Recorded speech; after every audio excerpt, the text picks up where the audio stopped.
வணக்கம் நண்பர்களே. இனி நாம் கேட்கலாம் மூதறிஞர் ராஜாஜி அவர்களின் ராமாயணம். சக்கரவர்த்தி திருமகன். மால்யவான் என்ற விருத்தனான ராட்சசன் ராவணனுக்கு எவ்வளவோ சொல்லிப் பார்த்தான். உன்னுடைய நல்ல காலம் முடிந்தது. நீ செய்து வந்த பாப காரியங்களால் உன் தேஜஸ் குறைந்து போயிற்று. நீ பெற்றிருக்கும் வரங்களை இனி நம்பாதே. சமாதானம் செய்து கொள். இப்போது வந்திருக்கும் சேனையைப் பார். மானுடர்களும் வானரர்களும் கரடிகளுமான சேனை பயங்கரமாய் வந்து நிற்கிறது. சேதுபந்தன அற்புதத்தைப் பார். மகாவிஷ்ணுவே மனித சாரீரத்தில் வந்துவிட்டார் என்று எண்ணுகிறேன் என்று கிழவன் சொன்னான். இதையெல்லாம் கேட்க ராவணன் விரும்பவில்லை. நீர் சொல்லும் சொற்கள் எனக்கு கர்ண கொடூரமாய் இருக்கிறது. நீர் சத்ருவோடு சேர்ந்து விட்டீர் போலிருக்கிறது. மனித ஜாதிக்கு பலம் ஏது? தகப்பனால் காட்டுக்கு துரத்தப்பட்ட ஒரு அற்ப மனிதனைக் கண்டு எல்லோரும் பயப்படுகிறீர்கள். குரங்குகளையும் கரடிகளையும் நம்பி ஒரு மனிதன் வந்திருக்கிறான். இவன் உங்களுக்கு பெரும் பயத்தை தருகிறான். உங்களை பார்த்து எனக்கு வெட்கமாய் இருக்கிறது. என்மேல் உங்களுக்கு பொறாமையா? ஏன் இப்படி பேசுகிறீர்கள்? நான் ராமனுக்கு தலைவணங்க முடியாது. நீதி சாஸ்திரத்தில் இது குற்றமாயிருந்தால் அது என் சுபாவத்தில் ஏற்பட்ட குற்றம். அதை என்னால் மாற்ற முடியாது என்று வைத்துக்கொள்ளும். யுத்தம் செய்து மடிந்தாலும் மடிவேன். ராவணனிடம் சமாதானம் கேட்க மாட்டேன் என்றான். யோசித்து செய்ய வேண்டியதை செய். லங்கேஷன் வெல்க, ராவணன் வெல்க என்று சொல்லிவிட்டு மால்யவான் வருத்தத்தோடு தன் வீடு திரும்பினான். இவன் ராவணனுக்கு தாய்வழி பாட்டன். ராவணன் தன்னுடைய வீரர்களை அந்த இடத்தில் இவர் இவர் பொறுப்பு என்று அமைத்துவிட்டான். பிரகஸ்தனை கிழக்கு வாயிலுக்கும் மகாபாரிசுவனையும் மகோதரனையும் தெற்கு வாயிலுக்கும் தன் மகனும் மாயங்கள் கற்ற மகா வீரனுமான இந்திரஜித்தை மேற்கு வாயிலுக்கும் காப்பு பொறுப்பாக அமைத்துவிட்டு வடக்கு வாயிலை தானே காப்பது என்று முடிவு செய்தான். மகா வீர பராக்கிரமனான விருபாக்ஷனை நகரத்துக்குள்ளிருக்கும் சேனைக்கு தலைவனாக நியமித்தான். இவ்வாறு தன் சேனைகளையும் வீரர்களையும் விதானப்படுத்திவிட்டு காரியங்கள் வெற்றிகரமாக முடியும் என்று திருப்தி அடைந்தான். விநாச காலம் நெருங்கியபடியால் யார் சொல்லியும் கேட்காமல் இவ்வாறு செய்தான். மந்திரிகள் ஸ்துதியும் ஜெயகோஷமும் செய்து அரசனை சந்தோஷப்படுத்திவிட்டு கலைந்தார்கள். ராமனும் சுக்ரீவனும் விபீஷணனும் மற்றவர்களும் யுத்த கிரமத்தைப் பற்றி யோசிக்க கூடினார்கள். விபீஷணன் ராவணனுடைய ஏற்பாடுகளைப் பற்றி சாரணர்கள் போய் பார்த்துவிட்டு வந்ததையெல்லாம் எடுத்து சொன்னான். இப்போது ராவணன் திரட்டி இருக்கும் சேனையானது கணக்கிலும் பலத்திலும் வீரத்திலும் குபேரனை எதிர்த்த சேனையை விட பெரிது என்பதை அறிவீர்களாக. ஆயினும் எனக்கு சந்தேகமில்லை. ராமச்சந்திரனுடைய வெற்றி நிச்சயம் என்றான் விபீஷணன். ராமனும் வீரர்களை ராட்சச சேனையை எதிர்ப்பதற்கு பிரித்து விட்டான். நீலன் கிழக்கு கோட்டை வாயிலில் பிரகஸ்தனை எதிர்க்க வேண்டியது. தெற்கே மகோதரனையும் மகாபாரிசுவனையும் அங்கதன் எதிர்க்க வேண்டியது. மேற்கு வாயிலை காத்து வரும் மாயாவியான இந்திரஜித்தை ஹனுமனே எதிர்க்க வேண்டியது. உலகத்தை உபத்திரவம் செய்யும் ராவணனை நானும் லக்ஷ்மணனும் எதிர்த்து இலங்கையில் பிரவேசிப்போம். சுக்ரீவனும் ஜாம்பவானும் விபீஷணனும் நம்முடைய சேனையுடன் இருக்கலாம் என்று அணிவகுத்தான். ராமன் அன்று ராத்திரி சுவேலா மலை மேல் சேனையுடன் தங்கினான். மறுநாள் காலை எழுந்து அங்கிருந்து பார்த்தார்கள். திரிகூட மலை மேல் மனத்தைக் கவரும் அழகுடன் ஜொலிக்கும் லங்கா நகரம் ஆகாயத்திலிருந்து தொங்குவது காட்சி தந்தது. கோட்டை மதிலை காத்து நின்ற ராட்சச சேனையின் வரிசை மற்றொரு மதிலைப் போல காணப்பட்டது.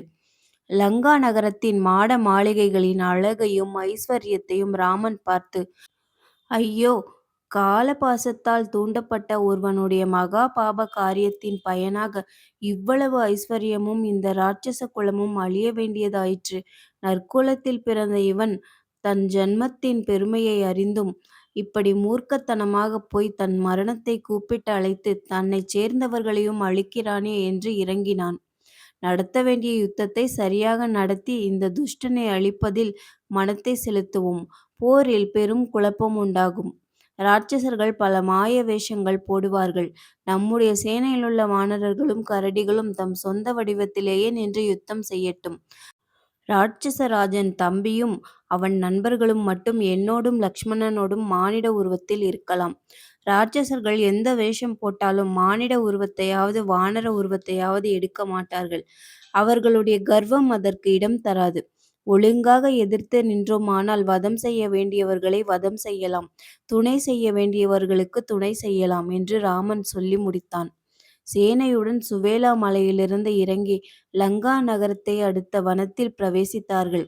கடலை போன்ற வானர சேனை வனத்தில் இறங்கியதும் அவ்விடம் வசித்து வந்த நானாவித மிருகங்களும் பட்சிகளும் பயந்து இங்குமங்குமாய் சென்றன. வனத்தின் அழகை முனிவர் தம் தனிப்பாணியில் வர்ணிக்கிறார். மேலே மலை சிகரத்தில் மிக பத்திரமாக காக்கப்பட்டு வந்த லங்கா நகரத்தை வர்ணிக்கிறார். மலைக்கோட்டையையும் விஸ்வகர்மாவினால் நிர்மாணிக்கப்பட்ட திவ்ய சௌந்தரியமான நகரத்தையும் கீழிருந்து பார்த்து ராமன் என்ன அழகு, என்ன செல்வம் என்று வியப்பில் மூழ்கினான். ராட்சச வீரர்களின் பலத்தையும் யுத்த பசியையும் கோட்டை வாயிலையும் மதிலையும் யந்திரங்களையும் பார்க்க பார்க்க வானரர்களின் உற்சாக வேகம் மேலும் மேலும் பொங்கிற்று. யாரும் எதிர்பார்க்காத சமயத்தில் சுக்ரீவன் திடீரென்று ஒரு பாய்ச்சல் பாய்ந்து லங்கா நகரத்தின் ஒரு கோபுர மேடையில் இறங்கினான். அங்கே ராவணன் தன் பரிவாரத்துடன் திவ்ய ஆசனத்தில் உட்கார்ந்திருந்ததைக் கண்டு இவ்வாறு குதித்து பாய்ந்தான். கருத்த மேக கூட்டத்தைப் போலவும் சந்தியா கால செவ்வானம் போலவும் ராவணன் சிவந்த வஸ்திரம் போர்த்து கொண்டு அமர்ந்திருந்தான். ஐராவதத்தின் தந்தங்களால் குத்தி காயப்படுத்தப்பட்ட வடு அவனுடைய அகன்ற மார்பில் சந்திர பிம்பத்தைப் போல பிரகாசித்துக் கொண்டிருந்தது. ராவணா, சிக்கினாய்! ராமனுடைய தோழனும் அடிமையுமான சுக்ரீவன் நான். இன்று நீ முடிந்தாய் என்று அவன் மேல் பாய்ந்து அவன் கிரீடத்தை கீழே தள்ளி ஓர் அறை அறைந்தான். பிறகு இருவருக்கும் பெரும் மல்யுத்தம் நடந்தது. இருவரும் மல்யுத்தத்தில் நிபுணர்கள். அந்த சாஸ்திரத்தில் கண்ட எல்லா வித்தைகளையும் ஒருவர் மேல் ஒருவர் காட்டினார்கள். ராவணன் வெகு கஷ்டப்பட்டு போனான். அதனால் அவன் மாய வித்தைகளில் இறங்கினான். அப்போது சுக்ரீவன் அவனை விட்டுவிட்டு ஒரே பாய்ச்சலாக ராமன் இருந்த இடம் மறுபடியும் வந்து குதித்தான். இவ்வாறு சூரிய புத்திரன் அற்புத காரியம் செய்துவிட்டு வந்ததைக் கண்ட வானரத் தலைவர்கள் தங்கள் அரசனை புகழ்ந்து பெரும் ஆரவாரம் செய்தார்கள். சுக்ரீவன் சேமமாக திரும்பி வந்ததை பார்த்த ராமன் சந்தோஷம் அடைந்தான். வானர ராஜாவின் உடம்பின் பேரில் ஏற்பட்டிருந்த காயங்களையும் இரத்தத்தையும் பார்த்து ராமன் சொன்னான். சுக்ரீவனே, உன் வீரத்தை பார்த்து வியப்பும் மகிழ்ச்சியும் அடைந்தோம் என்பது உண்மை. ஆயினும் இது சரியான காரியமல்ல. அரசனானவன் இப்படி சாகசம் செய்யக்கூடாது.